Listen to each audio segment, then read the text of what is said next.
Hello बच्चों, आप लोग कैसे हैं? आई होप आप लोग अच्छे होंगे, मज़े में होंगे। आप लोगों का हमारे चैनल विनू स्टडी में स्वागत है। बच्चों, हम इस वीडियो में आप लोगों को मोल अवधारणा के बारे में बताएंगे। हाँ, चलिए चलते हैं बिना टाइम को वेस्ट किए अपने टॉपिक पर। बच्चों, वीडियो अच्छी लगेगी तो लाइक कीजिएगा, सब्सक्राइब कीजिएगा, शेयर भी कीजिएगा, बेल आइकन को दबाना मत भूलिएगा। चलिए चलते हैं। मोलर अवधारणा, मोल कॉन्सेप्ट। रासायनिक गणनाओं में पदार्थों के सूक्ष्म कण क्या होते हैं? जैसे परमाणु, अणु, इलेक्ट्रॉन, प्रोटॉन आदि, ये सब सूक्ष्म कण हैं। इनकी संख्या ज्ञात करने के लिए एक नए मात्रक की आवश्यकता हुई, इसलिए मोल अवधारणा का जन्म हुआ।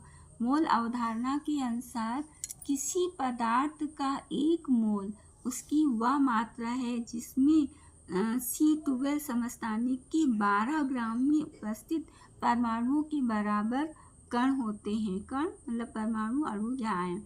सन 1896 में 1896 में मोल शब्द का प्रयोग सबसे पहले ऑस्टवाल्ड ने किया, जिसको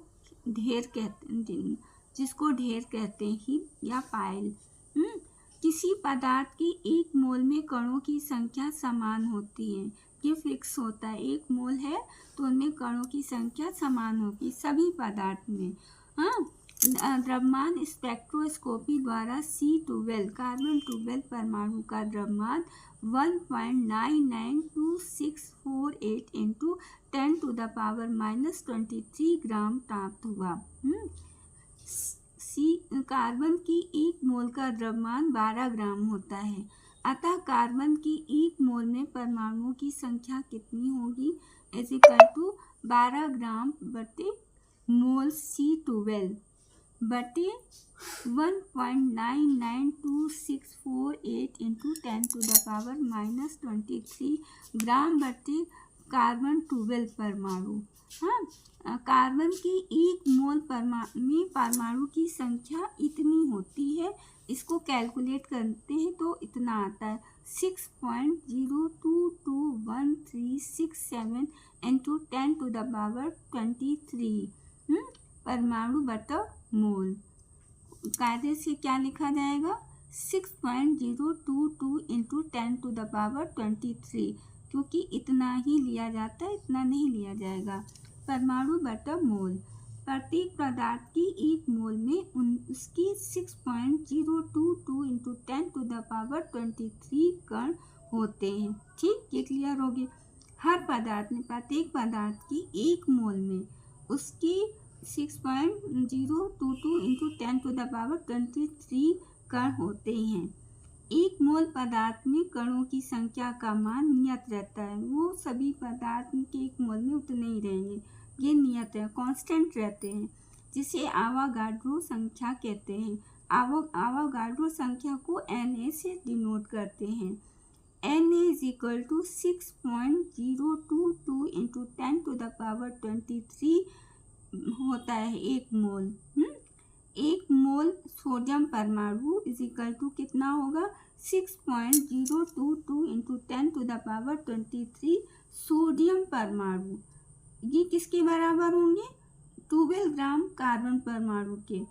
मतलब एक मोल सोडियम परमाणु बराबर होता है 6.022 इंटू 10⁻23 सोडियम परमाणु के। और ये किसके बराबर होते हैं? 12 ग्राम कार्बन परमाणु के। इधर ये और ये सब बराबर होते हैं, है ना।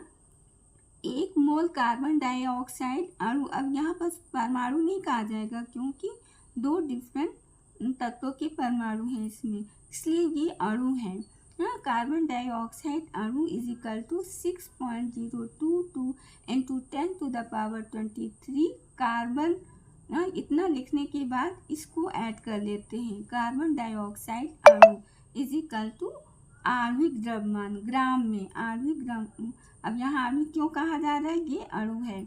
आणविक द्रव्यमान ग्राम में। हाँ, यहाँ पर परमाणु लिखा था, ये बराबर किसके होते? 12 ग्राम कार्बन परमाणु, और ये यहाँ पर आणविक द्रव्यमान ग्राम में। ठीक हो गया।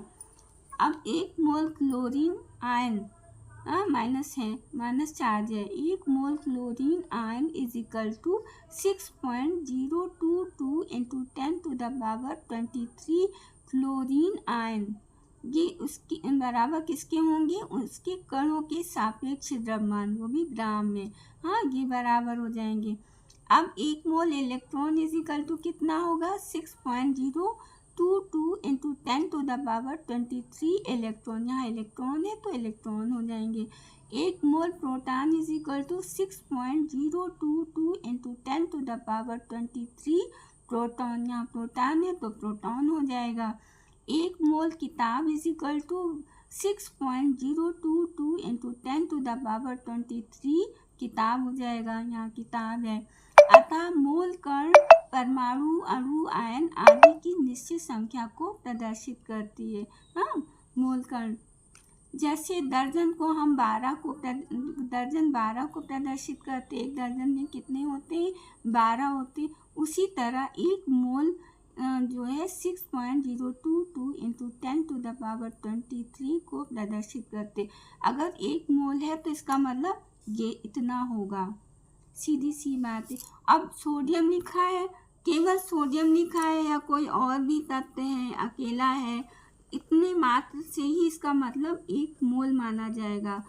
1 मोल बराबर हो जाएगा इतना। ठीक है, अब विशेष बातें हैं, जानते हैं। मोल अंतर्राष्ट्रीय बस बोल के। हाँ बच्चों, वीडियो लंबी हो रही है, वीडियो का अंतर कर रहे हैं और मतलब ठीक है। Thank you watching this.